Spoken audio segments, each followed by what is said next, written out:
మనుషులను కాయవాడు. ఎవరంట? ఇశ్రాయేలు కాపరి. దేవునికి స్తోత్రం చెప్దాం. యెహోవా నా కాపరి, యేసయ్య నా ఊపిరి, నాకు లేమి లేదు. లోయలలో లోతులలో యెహోవా నా కాపరి. సంద్రములో సమరములో యేసయ్య నా ఊపిరి. యెహోవా నా కాపరి, యేసయ్య నా ఊపిరి, నాకు లేమి లేదు. లోయలలో లోతులలో యెహోవా నా కాపరి. సంద్రములో సమరములో యేసయ్య నా ఊపిరి. పాచిక గల చోట్ల నన్ను పరుండజేయును, శాంతికర మగు జలముల కడకు నన్ను నడిపించెను.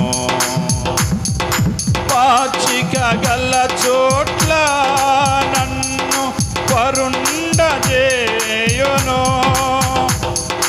శాంతికర మగు జలముల కడకు నన్ను నడిపించును. లోయలలో లోతులలో యెహోవా నా కాపరి. సంద్రములో సమరములో యేసయ్య నా ఊపిరి. యెహోవా నా కాపరి, యేసయ్య నా ఊపిరి, నాకు లేమి లేదు. లోయలలో లోతులలో యెహోవా నా కాపరి.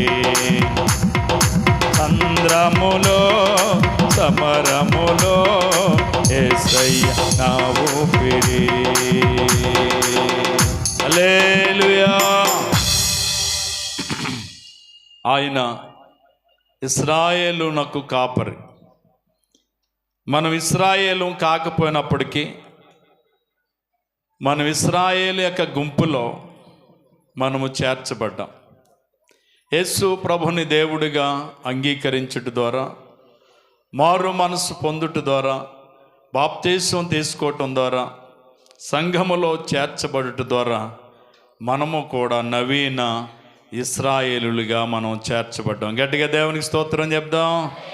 ఇశ్రాయేల్ అంటే దేవుని చేత కాపాడుబడవాడు. ఇశ్రాయేళ్లను దేవుడు కాచేవాడుగా ఉన్నాడు. ఈ కీర్తన భాగంలో మొదటి వచనంలో నుంచి కొంచెంసేపు దేవుని యొక్క వాక్యాన్ని మనం జ్ఞానం చేద్దాం. ఇశ్రాయేలునకు కాపరి. 121 కీర్తన భాగంలో 5వ వచనాన్ని మనం చదివితే, యెహోవాయే నిన్ను కాపాడువాడు, నీ కుడి ప్రక్కను యెహోవా నీకు నీడగా ఉండును. పగలు ఎండ దెబ్బైనను నీకు తగులదు, రాత్రి వెన్నెల దెబ్బైనను నీకు తగులదు. ఏ అపాయము రాకుండా యెహోవా నిన్ను కాపాడును. ఆయన మనల్ని ఎలా కాపాడుతున్నాడంటే, ఏ అపాయము కూడా రాకుండా, ఏ అపాయానికి మనం గురి కాకుండా, ఏ అపాయానికి చిక్కబడకుండా మనల్ని ఏం చేసేవాడిగా ఉన్నాడో తెలుసా? కాపాడువాడుగా ఉన్నాడు. పైవచ్చును చూస్తే, ఇశ్రాయేలును కాపాడువాడు కునుకడు, ఏమవడట? నిద్రోడు. మనం పిల్లల్ని బలహీనలుగా ఉన్నప్పుడు నిద్రపోకుండా జాగ్రత్తగా చూడండి అమ్మంటే అలాగని అంటాం, కానీ కొంచెంసేపు చూసి తర్వాత ఆటోమేటిక్గా మనం ఏమైపోతాం తెలుసా? నిద్రలోకి వెళ్ళిపోతాం. మనకు 1 గంట 2 గంటలు పోయిన తర్వాత ఉలుక్కుపడి మెలకు వస్తుంది, కానీ మనం నిద్రపోకుండా ఆఖరి నిమిషం వరకు ఏం చేయలేము తెలుసా? కాపాడలేం. కానీ మనల్ని కాసేవాడైనటువంటి దేవుడు ఆయన కొనకకుండా నిద్రపోకుండా ఏం చేసేవాడు అంటే తెలుసా? కాపాడు దేవుడు ఆయన. గట్టిగా దేవునికి స్తోత్రం చెప్దాం. హల్లెలూయా. మా చిన్న బావకి పిలుపురాజుకి పాము కరిసింది వాళ్ళ ఇంటికాడ. పాము కరిస్తే మేము అందరం ఇలా పాము కరిసిందని తెలియగానే గవ్వ వెళ్ళాం. వెళ్ళగానే ఆ డాక్టర్ దగ్గర తీసుకెళ్ళాం, చూపించాం, అన్నీ అయింది. కానీ రేత్రి అంతా జాగ్రత్తగా కొంచెం నిద్ర అవ్వకుండా చూడండి, కాపాడండి అన్నారు. మీకు నిద్ర అలవాటు ఉండదు కదా, మాకు నిద్ర అలవాటు, మేము నిద్రం కదా అని మా తమ్ముడు నేను అని ఏం చేసాం తెలుసా, మా ఇంటికి తీసుకెళ్ళిపోతాను. మా ఇంటికి తీసుకొచ్చాం.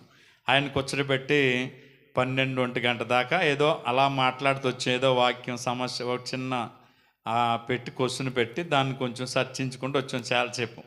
ఆ తర్వాత ఆయన మెలుగుగానే ఉన్నాడు, కానీ ఆటోమేటిక్గా మేము నిద్ర ఆయన అంటాడు, బావగారు నిద్ర అండి వెళ్ళి, నాకు పర్లేదులే, నాకు నిద్ర రావట్లేదు, మీకు నిద్ర వచ్చేస్తుంది, జోగేస్తున్నారు, పడుకోండి వెళ్ళి అన్నాడు. అయితే నువ్వు కూడా పడుకుంటే పడుకో, మేము పడుకున్నామని పడుకున్నాం అంతే. ఎందుకో తెలుసా, ఏం చేయలేకపోయాం, మేము అన్నాం కానీ ఆఖరి నిమిషం దాకా రాత్రి అంతా నిద్ర అవ్వకుండా ఏం చేయలేకపోయాం, కాపాడలేం. మీరంతే, నేను అంతే. కానీ మనం ఆరాధిస్తున్నటువంటి దేవుడు, మనం దేవుడని నమ్మిన దేవుడు మనల్ని ఏం చేసేవాడు అంటే తెలుసా, కునుకకుండా నిద్ర అవ్వకుండా మనలను కాపాడుచున్న దేవుడు ఆయన. గట్టిగా దేవునికి స్తోత్రం చెప్దాం. కనుక ఎవరు లేరే నాకు, అయ్యో ఈ రాత్రి ఏంటి నా పరిస్థితి అని చింతపడవలసిన అవసరం మనకి లేదు, దిగులు పడవలసిన అవసరం మనకి లేదు. మన తోటి వారు ఉన్నా లేకపోయినా, నా అనేవారు మనతో ఉన్నా లేకపోయినా, మన ప్రభువు మనల్ని ఏం చేసేవాడు ఉన్నాడు తెలుసా, కాపాడువాడుగా ఉన్నాడు. ఎలా కాపాడుతాడంట, అపాయమేమియో రాకుండా నీ కుడిని ఎడమలను, నీ కుడి ప్రక్కను ఎడమ పక్కన కూడా నీకేమై ఉంటాడంట, ఆయన తోడై ఉంటాడట. పగలు ఎండ దెబ్బ తగలదు, రాత్రి వెన్నెల దెబ్బ తగలదు, ఏ అపాయము రాకుండా ఆయనను కాపాడే దేవుడు. గట్టిగా దేవునికి స్తోత్రం చెప్దాం. ఒక నిరీక్షణ, మనం ధైర్యం, విశ్వాసం మనం కలిగిన వారిగా ఉండాలి. ఎందుకంటే మనం ఆరాధిస్తున్న దేవుడు, మనం ఎవరినైతే దేవుడు అని కొలుస్తున్నామో ఆయన మనకు తోడుగా ఉండే దేవుడు, కాపాడే దేవుడు. ఎప్పుడు మనల్ని కాపాడుతాడో, ఎప్పుడు కాపాడుతాడు, ఎలా కాపాడుతాడు, ఏం చేస్తే కాపాడుతాడు అని అంటే, మీరు 91వ కీర్తన దగ్గర రండి. 91వ కీర్తన దగ్గర రండి, ఒక్క మాట చదువుతాం. 91వ కీర్తన దగ్గరికి వస్తే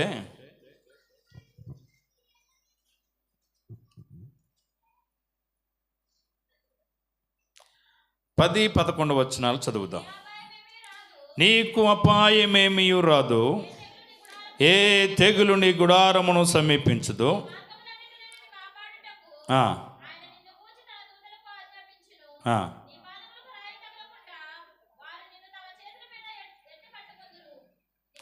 చాలమ్మ, చూడండి ఇక్కడ ఒక మంచి మాట మనకు కనబడుతుంది. నీకు అపాయమేమీ రాదు, ఏ తెగులును నీ గుడారమును సమీపించదు. నీ మార్గములన్నిటిలో నిన్ను కాపాడుటకు ఆయన నిన్ను గూర్చి తన దూతలకు ఆజ్ఞాపిస్తాడు. ఈ విధంగా దేవుడు తన దూతను పంపి మనల్ని కాపాడుతాడని రాయబడింది. ఎప్పుడు కాపాడుతాడో పై వచనం 9వ వచనం, యెహోవా నీవే నా ఆశ్రయమని, నీవు మహోన్నతుడైన దేవుని నీకు నివాస స్థలముగా. చూడండి, ఎప్పుడైతే దేవుణ్ణి మనం ఆశ్రయిస్తామో, లేక ఆయన సన్నిధిలో ప్రార్థన చేస్తామో, లేక ఆయనకి ఎప్పుడైతే మనం మనవి చేసుకుంటామో, అప్పుడు నీకు అపాయమేమి రాకుండా, నీ మార్గములో ఏ కష్టము నీకు కలగకుండా ఆయన ఆజ్ఞాపిస్తాడట తన దూతలకు. వాళ్ళు వచ్చి ఎడమ పక్కన ఒకరు, కుడి పక్కన ఒకరు, ఇద్దరు దేవదూతలు నీ వెనువెంట ఉండి నీ పాదమునకు రాయి అయినా తగలకుండగా వారు నిన్ను ఎత్తి పట్టుకుంటారంట. గట్టిగా దేవునికి స్తోత్రం చెప్దాం. ఎప్పుడండి చెప్పాలా? ఇప్పుడు మనం ఒక ఊరు వెళ్ళబోతున్నాం, ఒక పనికి వెళ్ళబోతున్నాం, ఇంటి నుంచి బయటికి ప్రయాణం చేయబోతున్నాం. మనం మొదట ఎవరిని ఆశ్రయించాలా? ఇదిగో ప్రభువా, నేను పలానా ఊరు వెళ్తున్నాను, నాకు మార్గంలో వాహనాన్ని సిద్ధపాటు చేయండి, నేను చేరవలసిన గమ్యానికి క్షేమంగా తీసుకువెళ్ళండి, నేను వెళ్ళిన పనిలో జయమిచ్చి సంతోషంగా మళ్ళా నేను గృహానికి వచ్చే పర్యంతం నీ కాపుదల భద్రత నాకు దయచేయ ప్రభు అని ఏం చేసుకుని వెళ్ళాలా? ప్రార్థన చేసేసుకున్నావు ఇంట్లో. నువ్వు అలా బయటికి రాగానే నీ గుమ్మపు వాకిటి వద్ద ఎవరుంటారు? దేవదూతలు ఉంటారు, నీతో పాటు కలిసి ప్రయాణం చేస్తారు. కానీ వాళ్ళు రాకుండా చేసేస్తున్నావు.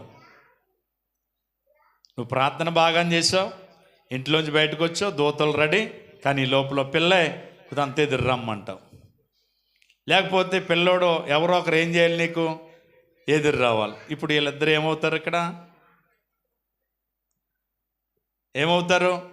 ఓహో, మన అవసరం లేదు వీళ్ళకి, ఆవిడ ఎదురు చూసుకుంటుంది కదా అని వీళ్ళిద్దరు మాట కలుపుకుని వెళ్ళిపోతారట. నువ్వు ప్రార్థన చేసుకున్నాను కదా, బాగానుంది అనేసి నువ్వు ప్రయాణం చేస్తావు, కానీ ప్రయాణం అంతా అష్ట కష్టాల కింద ఉంటుంది.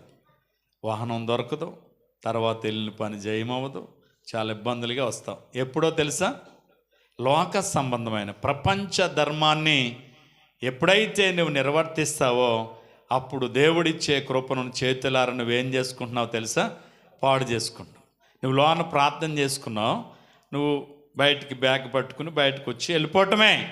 ఆ తర్వాత మనకు ఎదురొచ్చే ఆవిడ ఎదవరాలా, లేకపోతే పుణ్యస్త్రీయా, లేకపోతే డబ్బున్నవాడా, డబ్బు లేనోడా, పేదోడా, ధనికుడా అని మనం ఏమి పట్టించుకోవాల్సిన అవసరం మనకి లేదు. చాలామంది వీళ్ళకంటే బాగా ఉన్నవాడు అంటాడు, ఎలాంటోడో తెలియకపోయినా కానీ వెళ్ళిపోతారు. కానీ కొంచెం బలహీనుడు, డబ్బు లేనోడు, పాపం పేదోడు అంటే ఆ బలవంతుడు వచ్చేదాకా అక్కడే నిలబడి చూస్తారు. మా ఇంటికాడ చూస్తూ ఉంటాను నేను చాలామందిని. ఆ రోడ్డు మీదకి ఎక్కుతారు, మళ్ళీ వెనక్కి వచ్చేస్తారు, రోడ్డు మీదకి ఎక్కుతారు, వెనక్కి వచ్చేస్తూ ఉంటారు. ఏంటో తెలుసా? వీళ్ళెవరి మీద ఆధారపడ్డ వాళ్ళు కాదు. మీరు నిజంగా దేవుని మీద ఆధారపడేవారైతే, దేవుడే నిత్యంగా మీకు తోడుగా ఉండాలనంటే, మీ కుడి ఎడమలో దేవుడు తోడై ఉండి మీ పాదమునకు రాయైన తగలకుండా ఉండాలంటే, ఎదురు ఎట్టి పరిస్థితిలో మనము చూడకూడదు. ఆమెనంటలేదంటే మీరు అందరూ ఎదురుగాలే అంటారా? ఏమనాలా? ఎదురెట్టి పరిస్థితిలో చూడకుండా ఉందుముగాక. హల్లెలూయా. అస్సలే మనం ప్రార్థన చేసుకున్నాం, దేవునికి అప్పగించుకున్నాం. తర్వాత మన భారం అంతా ఎవరిది? ఆయన తన దూతలకు ఆజ్ఞాపిస్తాడంట, వెళ్ళండి. వాళ్ళ పాదం కూడా ఏం తగలటానికి ఇర్లేదు, రాయి తగలటానికి ఇర్లేదని దేవుడు ఆజ్ఞాపిస్తాడట.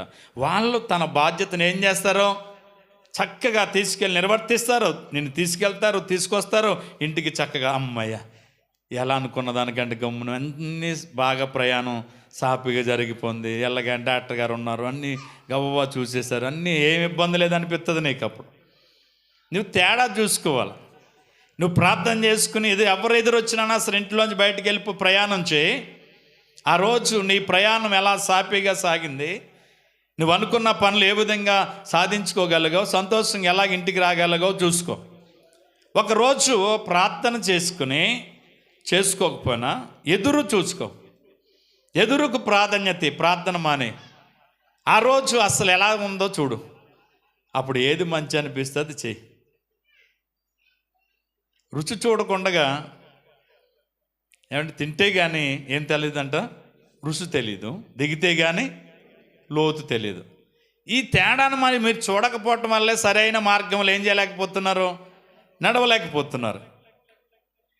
మీరు తేడాను గమనించుకోవాలా.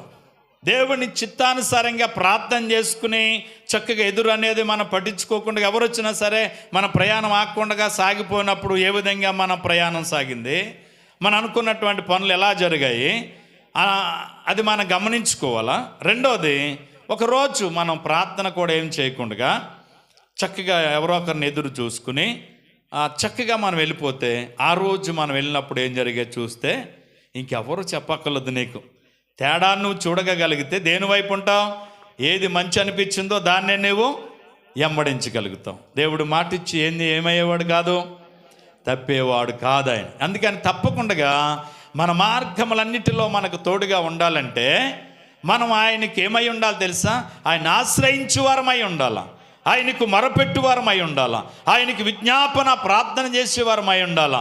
ఆయనకు మనవ చేసుకుని మన ప్రయాణాన్ని కొనసాగిస్తే మన మార్గం అంతట్లో మన దేవుడు అయిన యెహోవా మనకేమై ఉంటాడంటే తెలుసా?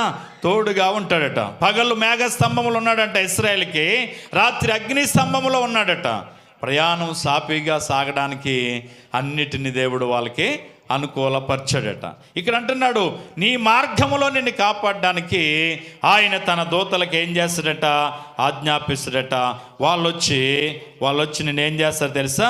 పాదమునకు రాయైన తగలకుండగా వారిని ఏం చేస్తారట, ఎత్తు పట్టుకుని నడిపిస్తారట. దేవునికి స్తోత్రం చెప్దాం. హల్లెలూయా. ఇంకా ఎలాగూ మనల్ని కాపాడుతాడో కొన్ని విషయాలు ఈరోజు ఈ వాక్యం మీద మనం కొన్ని మాటలు జ్ఞానం చేద్దాం. 78వ కీర్తన 52వ వచనం. గొర్రెల వలె ఆయన తన ప్రజలను తోడుకొని పోయెను, ఒకడు మందను నడిపించినట్లు అరణ్యములో వారిని నడిపించెను. దేవునికి స్తోత్రం. ఒక గొర్రెల మందను నడిపించినట్లుగా ఇశ్రాయేలు ప్రజలను ఏం చేశాడంటే తెలుసా, ఆయన నడిపించెను. గొర్రెల వల్లే ఆయన తన ప్రజలను తోడుకొని పోయాడట.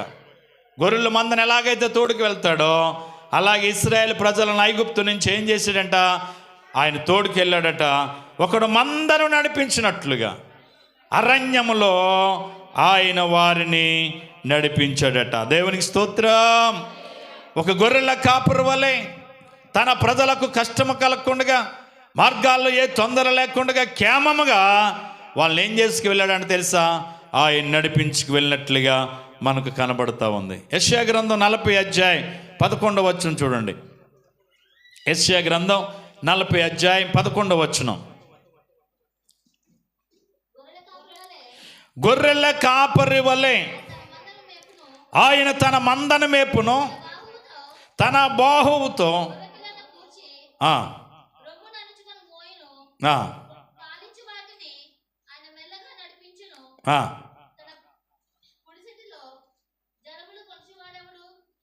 చాలరా. చూడండి, ఇక్కడ గొర్రె పిల్లలంట గుండెలకు హత్తుకొని మోస్తాడట. పాలిచ్చే వాటినంట మెల్లగా అలసిపోకుండా వాటిని నడిపిస్తాడట. ఎంత గొప్ప దేవుడు అండి. అంటే చిన్న బిడ్డకి చేయవలసిన, చిన్న బిడ్డకి కాపాడవలసిన విధంగా చిన్న బిడ్డలను, పెద్దలను కాపాడవలసిన విధంగా పెద్దలను మరి ఆయన ఏం చేసే దేవుడిగా ఉన్నాడు తెలుసా, కాపాడే దేవుడిగా మనకు కనబడతా ఉన్నాడు. దేవునికి స్తోత్రం చెప్దాం.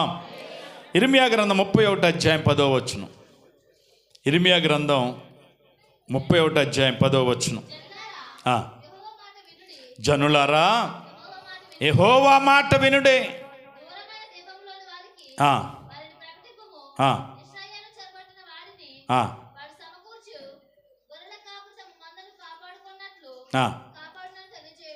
చూడండి ఎలా కాపాడుతాడంట, గొర్రెల మందను కాపాడినట్లుగా. ఇదిగో ఆయన కాపాడబోతున్నాడు మిమ్మల్ని అని అందరికీ మీరు ఏం చేయండి తెలుసా, తెలియచేయండి అని చెప్తున్నాడు ఇక్కడ. ఒక గొర్రెల మందను ఎలాగైతే కాపాడుతాడో అలాగ మిమ్మును కూడా ఆయన ఏం చేసేవాడు ఉన్నాడు తెలుసా, కాపాడే దేవుడిగా మనకు కనబడుతూ ఉన్నాడు. దేవునికి స్తోత్రం చెప్దాం. యెహెజ్కేలు గ్రంథం 34 వచనం. యెహెజ్కేలు గ్రంథం 34 వచనం. ప్రభు అయిన యెహోవా సెలవిచ్చినదేమనగా, ఇదిగో నేనే నా గొర్రెలను ఎదికి వాటిని కనుగొందును,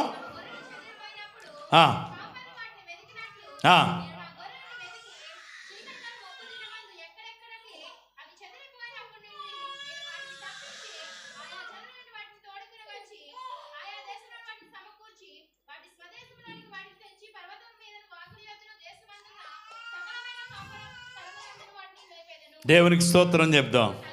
చెదరిపోయిన వాటిని, చీకటిలో తప్పిపోయిన వాటిని, మబ్బు దినమందు దూరమైపోయిన వాటిని అన్నిటిని నేను ఏం చేయబోతున్నాను తెలుసా, ఒక్క చోటకు పోగజేసి వాటిని నేను మేపేదను, వాటిని నేను సంరక్షించేదను, వాటిని నేను కాపాడేదను.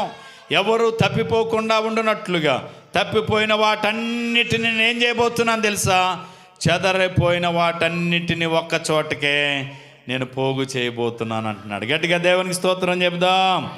అదే అధ్యాయం 23 వచనం చూడరా. 23 వచనం.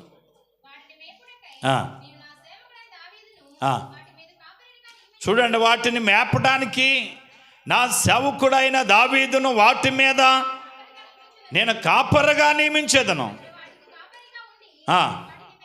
చూడండి, వాటికి ఏమవుతాడు, కాపరిగా ఉండి. నిజమే కదా, గొర్రెల దొడ్డులో గొర్రెలను కాసుకున్నటువంటి దావీదును దేవుడు పిలుచుకుని, ఎన్నుకుని, ఎంపిక చేసుకుని, అభిషేకించి ఇశ్రాయేలుకు కాపరిగా చేశాడు ఆయన. గట్టిగా దేవునికి స్తోత్రం చెప్దాం. హల్లెలూయా. యెరూషలేముకి ఏమైపోయాడు తెలుసా? గొర్రెల కాపరి అనేటువంటి దావీదు రాజు అయిపోయాడు. వాటిని కాయనట్లుగా, వాటిని మేపునట్లుగా నేనే దావీదు అనేటువంటి నా సేవకుడు నేను ఏం చేయబోతున్నాను తెలుసా? ఏర్పాటు చేసుకుంటానన్న వాగ్దానాన్ని దేవుడు ఆయన జీవితంలో నెరవేర్చి ఇశ్రాయేలుని కాసేవాడిగా దేవుడు దావీదును ఎన్నుకున్నాడు. యోహాను సువార్త 10వ అధ్యాయం 11వ వచనం చూడండి. 10వ అధ్యాయం 11వ వచనం. నేను గొర్రెలకు ఎవరినో తెలుసా? మంచి కాపరిని. మంచి కాపరి తన గొర్రెల కొరకు ఏం పెడతాడు తెలుసా? ప్రాణం పెట్టును. చీతకాడు గొర్రెల కాపరి కాడు గనుక గొర్రెలు తనవి కానందున తోడేలు వచ్చుట చూచి గొర్రెలను విడిచి పారిపోతాడట. ఎవడు కాదు కనుక?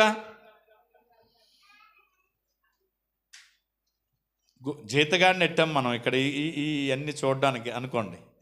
తోడేలు రాగానంటే అక్కడ తోడేలు ఆగి బాబోతుంది చంపేద్ద బాబు అని ముందేడు ఏం చేస్తాడంట?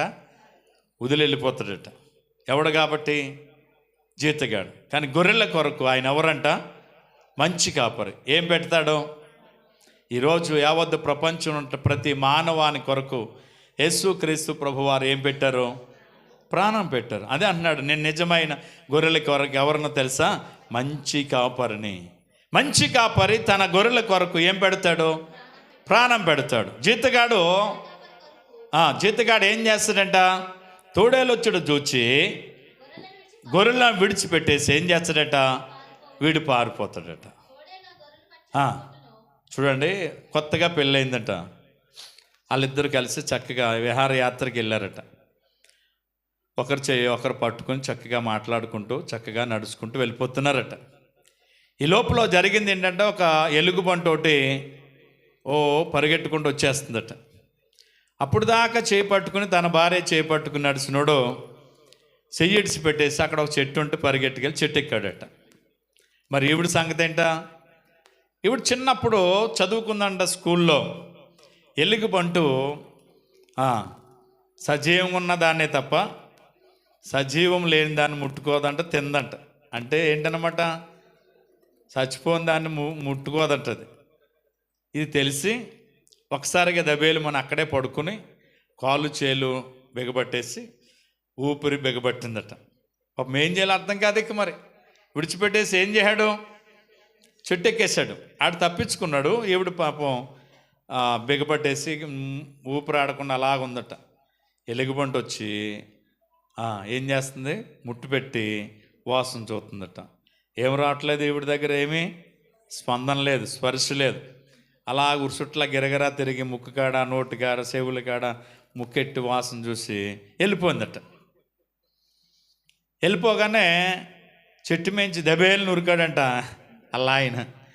ఈవిని లెగ్గొట్టి, ఇదిగో నేను చెట్టు ఎక్కేసాను, ఎలుగుబంటి వచ్చినప్పుడు ఎలుగుబంటి నీ చుట్టూ తిరిగి నీ చెవులో ఏంటో చెప్పి వెళ్ళింది, ఏం చెప్పింది అన్నాడట. అప్పుడు అదందంటే, ఇలాంటి పిరికోడిని ఎందుకు చేసుకున్నావమ్మా, ఇలాంటి పిరికి అతను విడిచిపెట్టి అన్నదంట. ఇంకీడికి ఏం లేదు, తల్లిపేనం లేదు. ఆలోచన చేయండి. గొర్రెల కొరకు జీతగాడు ఏం పెట్టాడంట? ప్రాణం పెట్టాడు. వాడు వదిలి వెళ్ళిపోతాడు. అదే తన సొంత గొర్రెల కొరకు తన సొంత కాపరి ఏం పెడతాడు? ప్రాణం పెడతాడు. ఒక తల్లి చిన్న బిడ్డ నుయ్యాల తొట్లేసి రేవులో బట్టలు ఉతకడానికి వెళ్ళిందట. రేవులో బట్టలు ఉతకడానికి వెళ్ళిందట. ఈ లోపల అనుకోకుండా ఇల్లు అంటిపోయిందట. ఊర్లో వాళ్ళందరూ ఇంటి దగ్గరికి వచ్చేసి అయ్యో అయ్యో పాపం చిన్న పిల్లోళ్ళు ఉన్నాడంట, ఉయ్యాళ్ళు ఉన్నాడు అంటున్నారంట తప్ప, కానీ వెళ్ళేవాడు ఆవిడ కనపట్లేదట. ఈ లోపల రేవులో బట్టలు ఉతుక్కున్న ఆవిడకి సమాచారం తెలిసిందట. బకెట్ అక్కడే వదిలేసి పరిగెట్టుకొచ్చిందట. పరిగెట్టుకొచ్చేటప్పటికి అందరూ అయ్యో అయ్యో అయ్యో పాపం చిన్నపిల్లడు ఉయ్యాళ్ళు ఉన్నాడంట అంటున్నారంట తప్ప ఎవడు అందులోకి వెళ్ళేవాడు లేడట. తల్లి పరిగెట్టుకుని అగ్నిలోకి వెళ్ళిపోయి బిడ్డనంట గుండెలకు హత్తుకుని ఆ బిడ్డను క్షేమంగా బయటికి తీసుకుని వచ్చేసిందంట. గట్టిగా దేవునికి స్తోత్రం చెప్దాం. ఎందుకని? ఆమె ఆ బిడ్డ తల్లి. వీళ్ళందరూ అంటున్నారే తప్ప ఎవడు అపాయం నుంచి బిడ్డను తప్పించినోడు ఎవడు కూడా లేడు. నిజానికి ఆలోచన చేస్తే తల్లి, నేనేమైనా పర్లేదు, నా బిడ్డ బాగుండాలా, నాకేమైనా పర్వాలేదు, నా బిడ్డ బాగుండాలా, నాకు లేకపోయినా పర్లేదు, నా బిడ్డ తినాలా. ఇది ప్రతి తల్లి కలిగి ఉండేటువంటి ఆశ. అంతే కదండి. మనం తినటం మానేసి ఎవరికి ఎడతాం? పిల్లలకి ఎడతాం.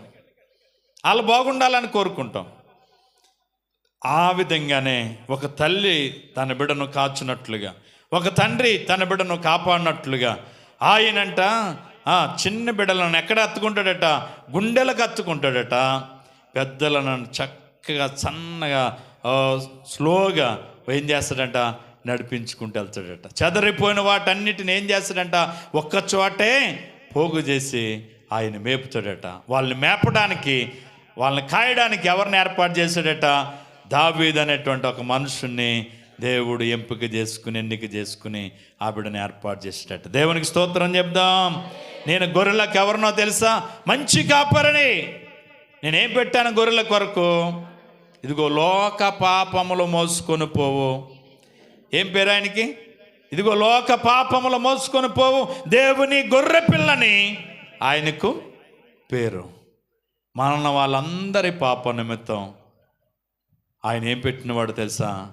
ప్రాణాన్ని బలిగా పెట్టినవాడు, మనం ఆరాధిస్తున్నటువంటి దేవుడు. ఆయన నిజమైన కాపరి. నిజమైన కాపరి తన గొర్రెల కొరకు ఏం పెడతాడు తెలుసా? ప్రాణాన్ని పెడతాడు. జీతగాడు తోడేళ్ళని చూడగానే పారిపోతాడు. హెబ్రీయులకు రాసిన పత్రిక 13వ అధ్యాయం 20వ వచనం. హెబ్రీయులకు రాసిన పత్రిక 13వ అధ్యాయం 20వ వచనం. గొర్రెలకు గొప్పరి కాపరి అయిన యేసు అను మన ప్రభువును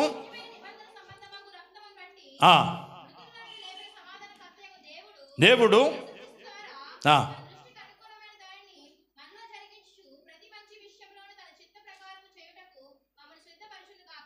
ఆమేన్, హల్లెలూయా. నిజమైనటువంటి కాపరి యేసు. ఏ కాపరట? నిజమైన కాపరి. తన స్వరక్తము ద్వారా మనలందరినీ కూడా ఏం చేసుకున్నాడు తెలుసా? సంపాదించుకున్నటువంటి కాపరి. పాదమునకు రాయి తగలకుండగా మనల్ని కాపాడుతున్నటువంటి దేవుడు ఆయన. ఆయన ఎంత గొప్పవాడంటే ఆశ్చర్యకరుడు. ఆయన కార్యములు ఎప్పుడు కూడా ఎలా ఉంటాయి తెలుసా? ఆశ్చర్యకరంగా ఉంటాయి. మనల్ని ఏం చేస్తున్నాడు తెలుసా? ఆయన కాపాడకపోతే ప్రయాణంలో ఏమవుతామో తెలియనటువంటి వారు. కానీ దేవుని కృపలో మనం ఏం చేయబడుతున్నాం తెలుసా? కాపాడబడుతున్నాం. ఒకరోజు నైట్ 11 గంటలకి సించినాడు బ్రిడ్జి మీద కరెక్ట్గా లోనా బండి మా నాన్నగారు నేను వెళ్ళాం మీటింగ్కి. కిందకు వచ్చేటప్పటికి బ్రేక్ వైర్ తెగిపోయింది. ఎత్తులో నుంచి దిగాలి కిందకి, బ్రేక్ వైర్ తెగిపోయింది. బండి ఆగదు. ఎదరా లోడ్ లారీలు వచ్చేస్తున్నాయి. ఈ విషయం మా నాన్నతో చెప్తే భయపడతారని నేనేం చేశాను తెలుసా? పైనే బ్రిడ్జి మీద ఉండగానే సెల్ఫ్ ఆపేసాను. సెల్ఫ్ ఆపేసి జాయిగా వస్తుంది. యాసన్న అంటున్నారు. ఏం కాదు ఎదర లారీలు వస్తున్నాయి.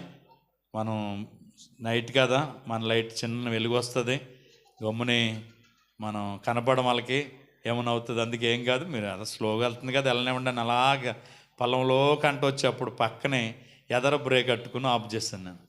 ఏ అపాయం కలగకుండా క్షేమంగా మేము రాగలిగామంటే రాత్రి ఎవరి కృప తెలుసా? దేవుని కృప. అక్కడి నుంచి నైట్ ఎవడేస్తాడో మనకి బ్రేకు? ఆ ఎదర బ్రేక్ పట్టుకుని అలా జాయిగా ఆ ఇంటికి వచ్చేస్తాం మేము. నిజంగా ఎవరు కాపుదలంటే ప్రభు కాపుదల. నేను కాకినాడ ఒక మీటింగ్లో వాక్యం చెప్పాల. 10:30, 11 గంటలకి వాళ్ళు రమ్మన్నారు. నేను ఇంటికాడ 9:30 అయిపోయింది. ఎవవా బండి తీసుకుని C100 బండి వెళ్ళిపోతున్నాను. నేను అంబాసిపేట నుంచి ఎదరపల్లి దాకా బండార్లంక వరకు ఇంచుమించు 60 కిలోమీటర్ల స్పీడ్లో వెళ్ళాను. ఎందుకో తెలీదు, బండి నాకు స్లో అయింది. ఎదర లారీలు బస్సులు వెళ్తున్నాయి. నేను కొంచెం ఎందుకు స్లో అయ్యానో నాకు అర్థం కాలేదు. స్లోగా వెళ్తున్నాను. కరెక్ట్గా నా ముందు ఒక కొబ్బరికాయలు వ్యాను నా ముందు వెళ్తుంది స్పీడ్గా. సడన్గా అది ఆగిపోయింది. ఆగిపోగానే నేను బ్రేక్ కట్టుకుంటే ఎక్కడ బ్రేకు, కాలు కిందకి వెళ్ళిపోయినా కానీ బ్రేక్ తీరా చూస్తే నా బండికి బ్రేక్ ఊడిపోయింది, ఎక్కడ ఊడిపోయిందో తెలియదు. నేను కరెక్ట్గా ఆ వ్యాన్ దాకా వెళ్ళిపోయి వ్యాన్ గుద్దేసేటప్పుడు ఎదర బ్రేక్ పట్టుకున్నాను, గుద్దకుండా ఆఫ్ చేసుకున్నాను. అప్పుడు అక్కడి నుంచి జాయిగా ఎదర బ్రేక్ పట్టుకుని ఆర్టీసీ కాంప్లెక్స్ కాడికి వెళ్ళి ముందు ఆ మొత్తం ఊస తీసుకుని ఊస వేయించుకుని బండి అక్కడ ఎట్టి అప్పుడు బస్సు ఎక్కి వెళ్ళాను నేను. ఎందుకు చెప్తున్నాను తెలిసి ఈ మాటలు? నిజంగా ఆయన కాపరిగా మనకు ఉండకపోయింటే ఏ క్షణాన్ని ఏమవుతామో మనకే తెలియదు. ఆయన ఎత్తు పట్టుకుని నడిపించే దేవుడు అయినాడు. క్షణములో మనల్ని గుద్దేసే పరిస్థితులు వస్తూ ఉంటాయి. ఒకసారి మార్గంలో రెప్పపాటున ఉలుక్కు పడుతూ ఉంటాం, కానీ అపాయం మన మీదకి రాకుండా కాపాడబడుతున్నాం. కాబట్టి ఈరోజు వరకు దేవుడు ఆయన కృపచేత మనల్ని కాపాడాడని నేను నమ్ముతున్నాను. మీరు ఏమనుకుంటున్నారో నాకు తెలియదు, కానీ ఈరోజు వరకు మనం సజీవులుగా, ప్రయాణాల్లో క్షేమంగా, అన్నిటిలో మనం సుఖంగా సౌఖ్యంగా ఉండగలిగామంటే ఇది కేవలం ఎవరి కృపో తెలుసా? దేవుని కృప మాత్రమే. నమ్మునోళ్ళు గట్టిగా దేవునికి స్తోత్రం చెప్పండి. పేతురు రాసిన మొదటి పత్రిక 1వ అధ్యాయము 2వ వచనం.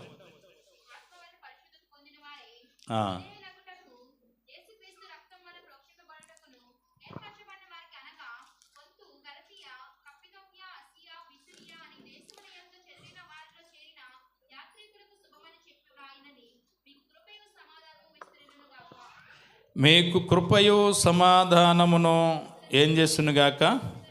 విస్తరించునుగాక. కృపయు సమాధానము మనకు ఏమవ్వాలంటే విస్తరించాల. ఎప్పుడైతే ఆ రెండు విస్తరిస్తాయో ప్రభు కృపలో మనం ఏమవుతాం తెలుసా? కాపాడబడగలుగుతాం. గట్టిగా దేవునికి స్తోత్రం చెప్దాం. హల్లెలూయా. కాబట్టి నా ప్రియ సహోదరి సహోదరులరా, దేవుడు నిత్యము మనకి ఏమై ఉన్నవాడు తెలుసా? కాపాడువాడై ఉన్నాడు. ఆయన మరి సంరక్షణలో మనం నడిపించబడవలసిన వారమై ఉన్నాం. ఎప్పుడు మనల్ని కాపాడుతాడు అంటే ఆయన ఆశ్రయించినప్పుడు దేవుడు మనల్ని కాపాడుతాడు. అదే 1 పేతురుకి 5వ అధ్యాయం 4వ వచనం చదవరా. 4వ వచనం.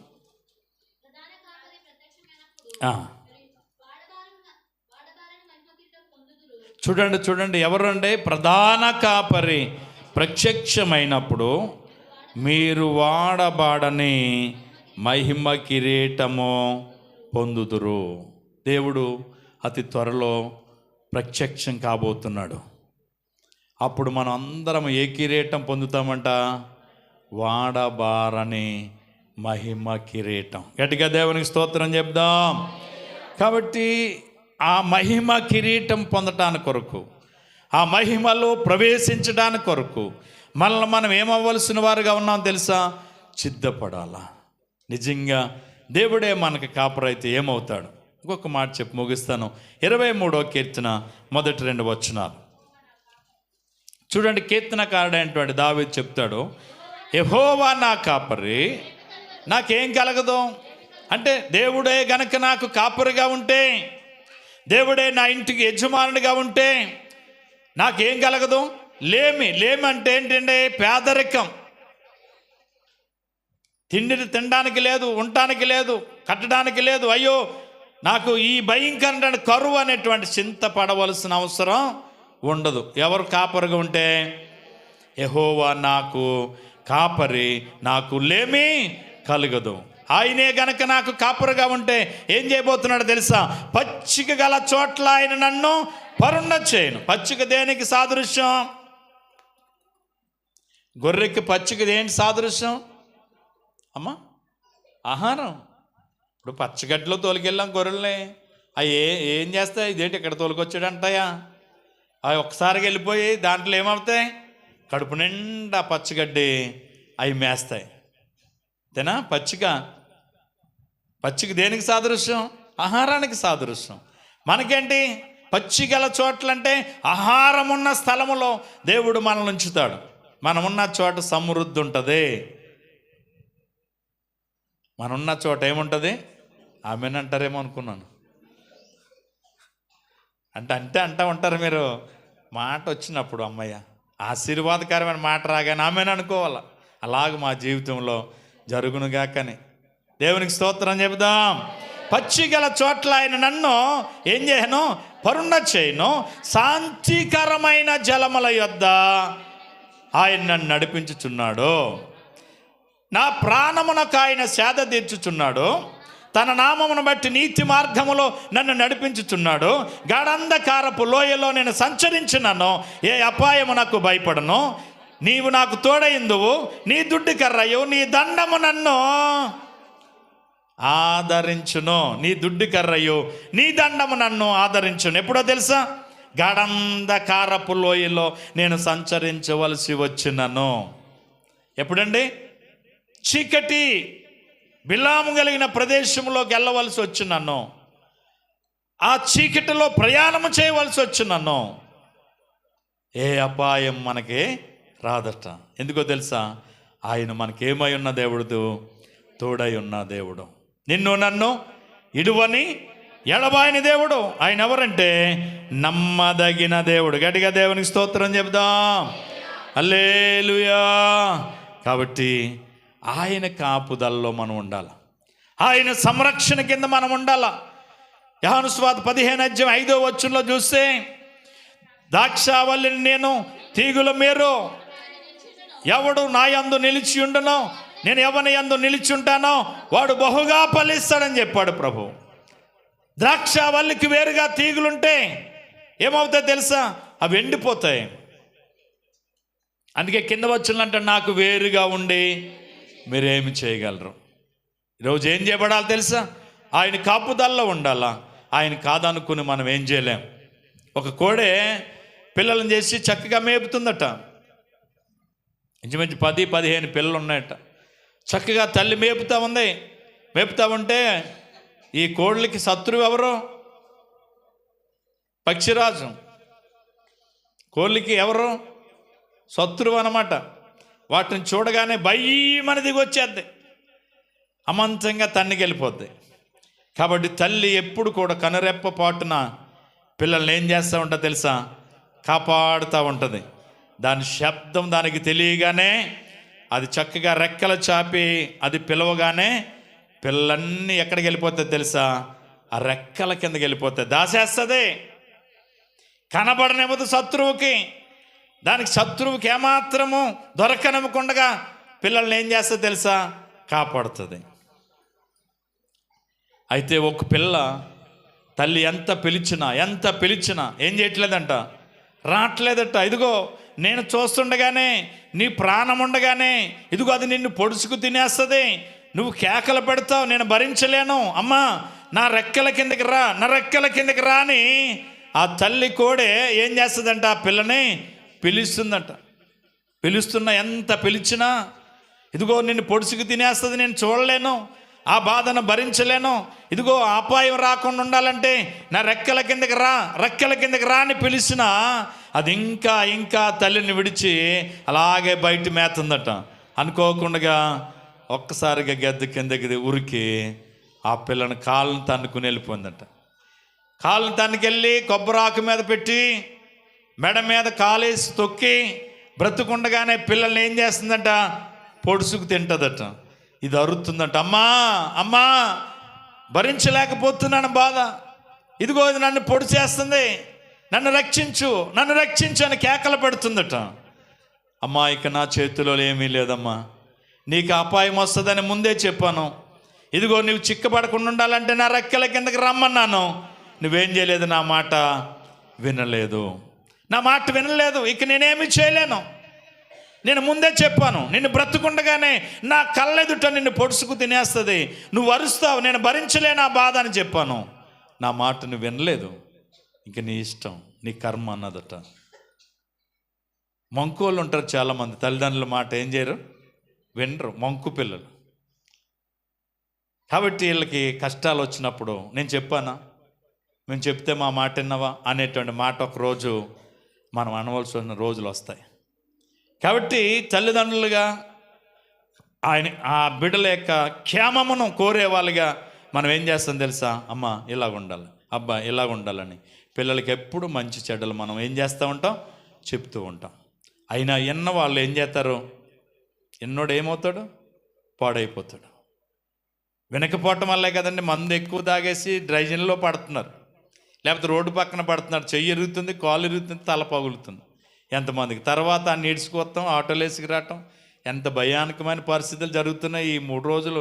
ఎంత మందు తాగేసి పిల్లలు వాళ్ళ జీవితాలను అవమాన పాలు చేసుకున్న వాళ్ళు ఉన్నారు తెలుసా. రోడ్ల మీద బండులు గుద్దేసి పడిపోయిన వాళ్ళు తెలుసా ఎంతమందో.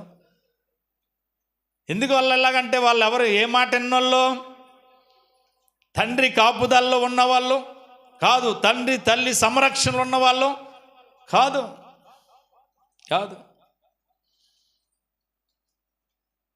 లిటర్న్ కోసం తవ్వుని నుయ్యికాడ పడుకున్నారు. మా ఇంటికాడ కుర్రోళ్ళు 2 దొల్లారు, అందులో అడిపోతారు. ఫుల్గా తాగేసి చీకట్లు ఎక్కడ పడుకున్నారో వాళ్ళకే తెలియదు. ఈ లోపల ఎవరో లైట్ అలాగే వేసుకుంటూ వెళ్తుంటే ఆ లైట్లో కనబడుతున్నారట.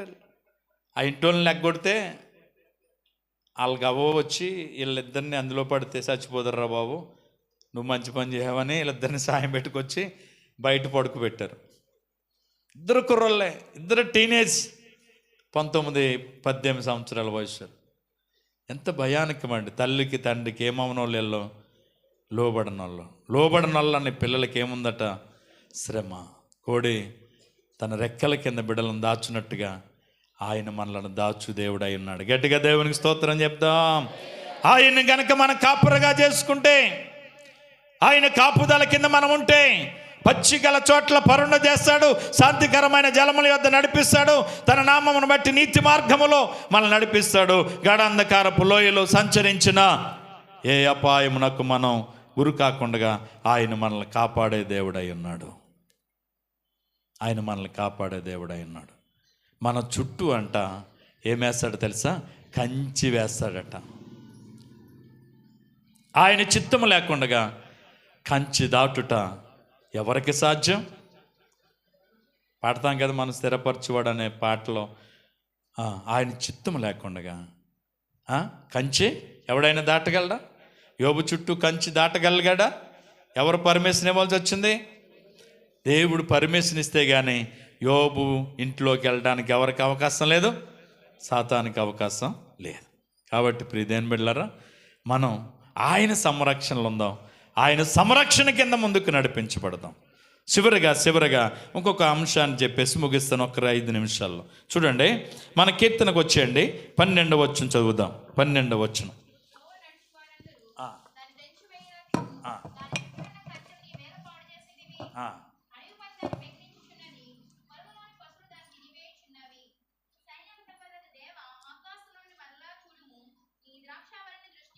చాలమ్మ, చూడండి, ఇక్కడ ఒక ప్రశ్న మనకు కనబడతా ఉంది. దాని చుట్టూ ఉన్న కంచెలను నీవేళ పాడు చేసితివి, అడవి పంది దాన్ని పెక్కలించుచున్నది, పొలములోని పశువులు దానిని తినివేసు. ఎందుకు కంచె తీసేశాడు? ఎందుకు ఈ తోట చుట్టూ ఉన్న కంచె తీయబడ్డది? ఎందుకు అడవి పందులు పశువులందులో సొరబడి వాటన్నిటిని తొక్కి పాడు చేసేలాగా ఎందుకు చేశాడు అని అంటే మీకు అర్థమవడం కోసం రండి, యెషయా గ్రంథము 5వ అధ్యాయం. యెషయా గ్రంథము 5వ అధ్యాయం.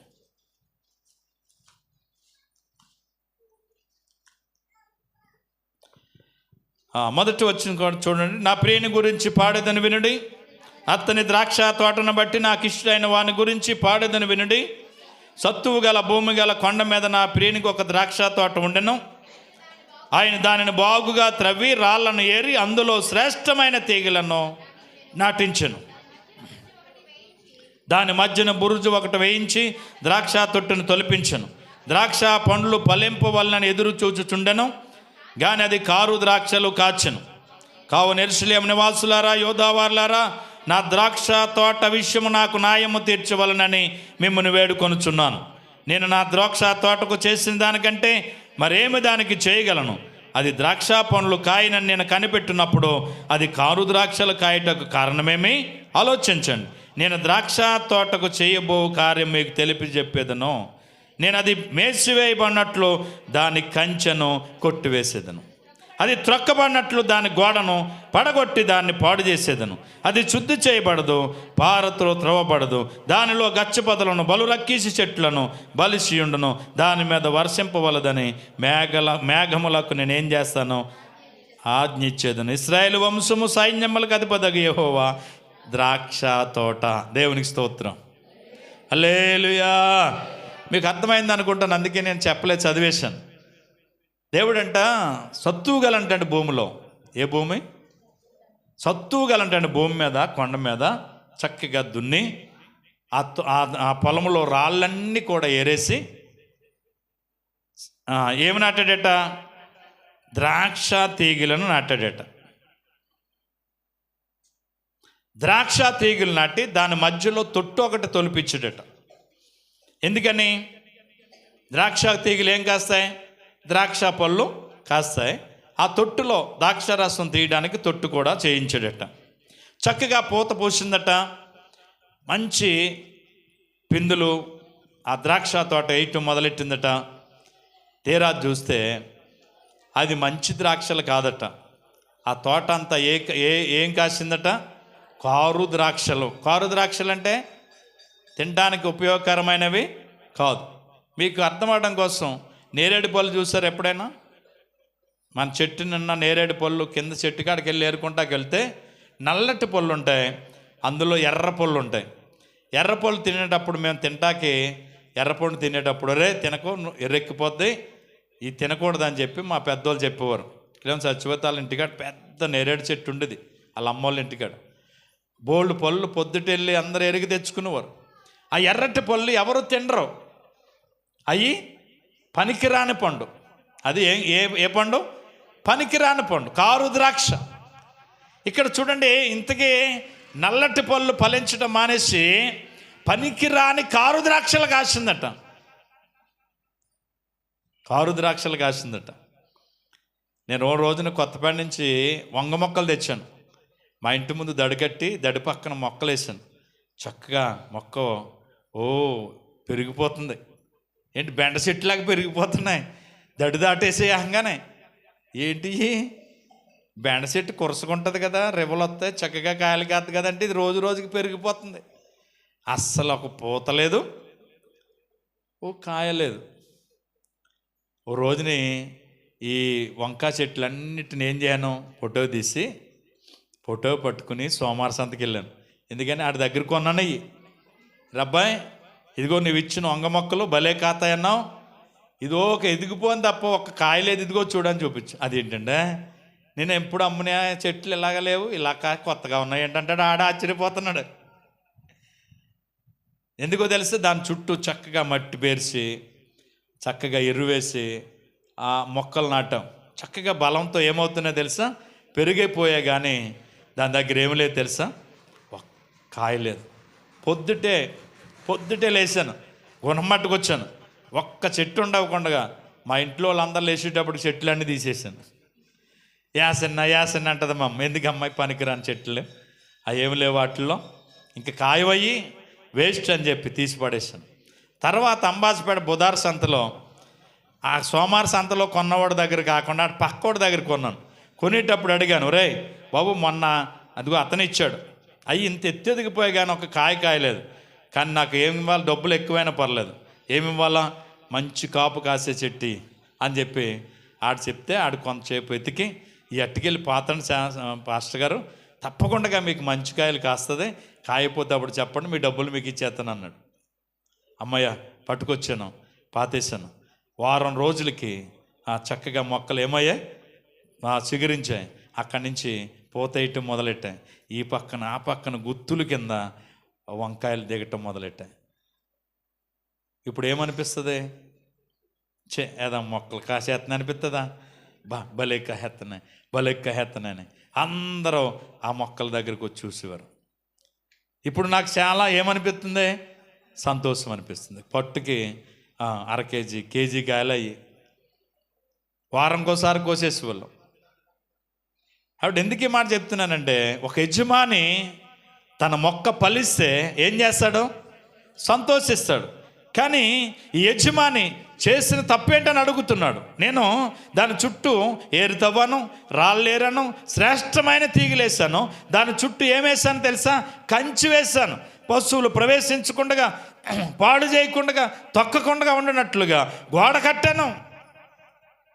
ఇంతకంటే నేనేం చేయగలను? అది మంచి ద్రాక్షలు కాస్తుందని నేను చూస్తే ఏం కాసింది?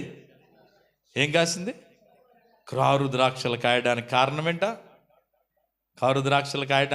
ఏంట? ఒక కుర్రోడు మంచి ఇంజనీరింగ్ జాయిన్ చేసాం అనుకుందాం, మీకు అర్థమవడంగా చెప్తున్నాను. ఆడికి లక్షలు ఫీజు కట్టాం. ఏమవుతాడని మంచి అన్ని వాటిల్లో పాస్ అయ్యి ఉన్నతమైన ఉద్యోగం చేసుకోగలుగుతాడనే ఆశతో తల్లిదండ్రులు డబ్బులు ఖర్చు పెట్టి ఏం చేస్తాం ఏమండి? తీరా పోసి ఆడు 4 సంవత్సరాలు 8 టెస్టులు ఉంటాయి, 8 సార్లు ఎగ్జామ్ రాయాలి. అంటే 2 సిమ్ములు ఉంటాయి సంవత్సరంకి వచ్చి. అలాగే 4 రెళ్ళు ఎన్ని సిమ్ములు ఉంటాయి? 8 సిమ్ములు ఉంటాయి. 8 సిమ్ముల్లో ఎగ్జామ్స్ ఏం చేయాలా? రాయాలి. 6 ఏసి 7 ఏసి ఎగ్జామ్స్ ఉంటాయి. అన్నిటిలో మంచి మార్క్స్ తెచ్చుకొని పాస్ అవ్వాలి. కానీ మా ఇంటికాడ ఒక కుర్రోడు ఏమాడు తెలుసా?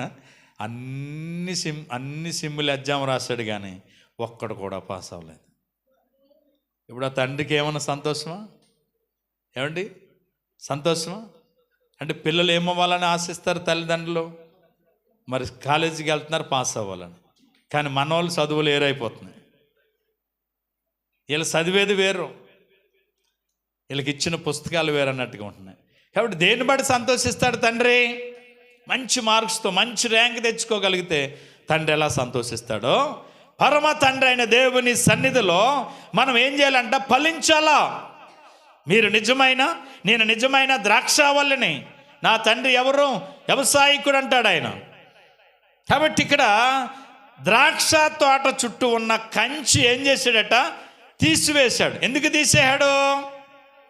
కారు ద్రాక్షలు కాసింది కాబట్టి. ఈరోజు దేవుని కృప నీ నుండి ఎందుకు తొలగుద్ది అనుకుంటున్నావు? నువ్వు కారు ద్రాక్షలు కాయటం మొదలెట్టావా, ఆయన కృప ఏమవుతుంది? తొలగిపోద్ది. ఆత్మీయంగా ఎదగాలనుకునే నీ జీవితంలో శాపం అమలుకుంటుంది. ఎందుకో తెలుసా? నువ్వు మనసు మారావు, నువ్వు నడవలసినటువంటి మార్గంలో నడవడానికి ఇష్టపడలేదు, నువ్వు ఫలించవలసిన విధంగా ఫలించట్లేదు. వెంటనే నీకు వచ్చేది ఏంటి తెలుసా? శాపం నిన్ను వెంబడిస్తుంది. వెంటనే నువ్వు గ్రహించుకోగలిగి, అయ్యో నేను చేసిన తప్పు, నేను నడిచిన మాట తప్పు, నేను మాట్లాడిన మాట తప్పు అని నువ్వు గ్రహించుకోగలిగితే ఆ శాపము నుంచి విడుదల మనం పొందుకోగలుగుతాం. కాబట్టి మంచి ద్రాక్షలు ఫలించాలని దేవుడు చూస్తున్నాడు. కానీ ఏం కాసాయంట? కారు ద్రాక్షలు కాసాయట. అందుకని ఏం చేశాడు తెలుసా? దాని చుట్టూ కంచి తీసేసాడు. ఇప్పుడు పందులు తొల్లేస్తున్నాయి, పశువులు తొల్లేస్తున్నాయి. ఆ చెట్లన్నీ ఏమైపోయాయి తెలుసా? మొత్తం పాడైపోయిన జీవితం. అందుకని ఈరోజు ఒకసారి ఆలోచన చేద్దాం. ద్రాక్ష తీగే నిత్యం ఏమవ్వాలి తెలుసా? ఫలించాలి. అది కారు ద్రాక్షలు కాయడానికి వీల్లేదు. మంచి ఫలములు ఫలింపని ప్రతి చెట్టు నరకబడి ఏం చేయబడుతుందంట? అగ్నిలో వేయబడుతుందట. ఏ ఫలాలు ఫలించింది? మంచి ఫలములు ఫలించినటువంటి ప్రతి తీగ నరకబడుతుందట. అది అగ్నిలో ఏం చేయబడుతుందని ఉంది? వేయబడుతుందట. అగ్నిలో వేయబడుతుందట. ఎవరు అగ్నిలో వేయబడే వాళ్ళు? మంచి ఫలములో ఫలించిన వాళ్ళు. ఇప్పుడు మనందరం ఏ ఫలాలు ఫలించాలా? ఆత్మ ఫలములు ఎన్నండి? ఆత్మ ఫలములు ఎన్ని? నేను ముగించాను, బైబిల్ మూసాను, నేను ముగించే టైం చూసుకున్నాను. ఆత్మ ఫలములు ఎన్ని ఏమండి? ఆగరా, కొంచెం వెనకాల చెప్తాను. ఎన్నమ్మా ఆత్మ ఫలములు ఉన్నాయా? ఎన్ని అంటారు? 9 అంతేనా? 9ఏనా? ఓకే. 1 మీరు చెప్పకండిరా, బైబిల్ దగ్గర ఎట్టుకుని చెప్పేస్తున్నారు మీరు. ఆ వెనకాల వాళ్ళు చెప్పాలి. 1 ఆత్మ ఫలముల్లో మొదటిది ప్రేమ, 2 సంతోషం, 3 సమాధానం, 4 దీర్ఘశాంతం, 5 దయాళత్వం, 6 మంచితనం, సాత్వికం, 8 ఆశానిగ్రహం, 9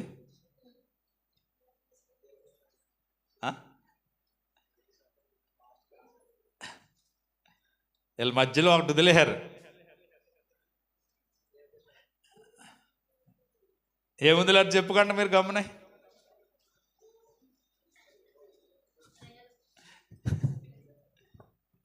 దయాలుత్వం చెప్పారు.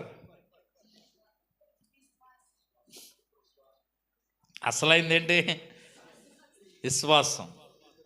అంటే ఆత్మఫలములు నిత్యము మనం ఫలించాలి. అంటే ప్రేమలో, సంతోషంలో, సమాధానంలో, దీర్ఘశాంతంలో, దయాలుత్వంలో, మంచితనంలో, విశ్వాసంలో, సాత్వికం, ఇవన్నీ దేనికి సాదృశ్యం? ఆత్మఫలములు. ఇందులో ఎవరైతే ఎక్కువ అభివృద్ధిని చెందగలుగుతారో వారు 100 అనుభవంలోనికి రాగలుగుతారు. గట్టిగా దేవునికి స్తోత్రం చెప్దాం.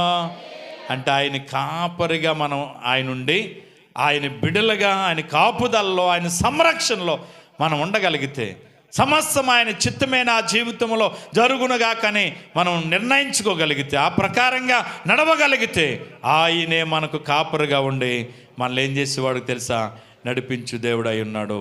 ఆయన కాపుదలలో, ఆయన సంరక్షణలో కుడికి కానీ ఎడమకు కానీ తొట్టెళ్ళకుండగా విశ్వాస యాత్రలో నమ్మకంగా ముందుకు సాగిపోదుముగాక. ఆయన కాపుదలలో మనం నడిపించబడుదుగాక. ఆయన కుడి ఎడమలు మనలను సంరక్షించి ఆయన కాపాడి నడిపించునుగాక. ఆమేన్. God bless you. దేవుడు మిమ్మల్ని అందరిని దీవించుగాక. తల్ల వంచండి, చిన్న ప్రార్థన చేద్దాం. ప్రేమ నమ్మకం కలిగిన మా తండ్రి, నీ ఘనమైన ఉన్నతమైన నామానికి వందనాలు. నీ ఉచితమైన మహాకృప చేత, నీ అపారమైన ప్రేమ చేత, యోగ్యత అర్హత మాకు లేకపోయినప్పటికీ ప్రభా మమ్మల్ని ఎంతగానో మీరు కాపాడుతున్నారు తండ్రి. మీరు కాపాడే దేవుడని, ఇశ్రాయేలును కాపాడువాడు కునుకడు నిద్రపోడని ఈరోజు నువ్వు చక్కని మాట ద్వారా మాతో మాట్లాడావు తండ్రి. నిజమే, ఎవరు మాకు తోడున్నా లేకపోయినా నీ తోడు మాకుంటే చాలయ్యా. నీ కాపుదల్లో ఉంటే మాకు చాలు, నీ సంరక్షణలో ఉంటే చాలు, నీ రెక్కల కింద మేము ఉంటే చాలు తండ్రి. ఆ నిరీక్షణతో మేము ముందుకు సాగిపోవడానికి కృపనివ్వండి. నువ్వు మా కాపరివనే సత్యాన్ని ఎరిగి ధైర్యంగా నిరీక్షణ కలిగి ముందుకు సాగడానికి కృపనివ్వండి. ఈ ఉదయకాలపు వేళ వాక్యమైన బిడ్డలందరినీ అట్టుగా సిద్ధపరచండి. యూట్యూబ్లో లైవ్లో కూడా చాలామంది వాక్యం వింటున్నారు ప్రభా, వాళ్ళని కూడా మీరు అట్టుగా మీరు సిద్ధపరచండి. నీవే మాకు కాపరివనే సత్యాన్ని వాళ్ళు ఎరిగి ధైర్యంగా ముందుకు సాగినట్లు కూడా కృపనివ్వండి. మేలు చేయండి. నీ నామాన్ని మహిమ తెచ్చుకో.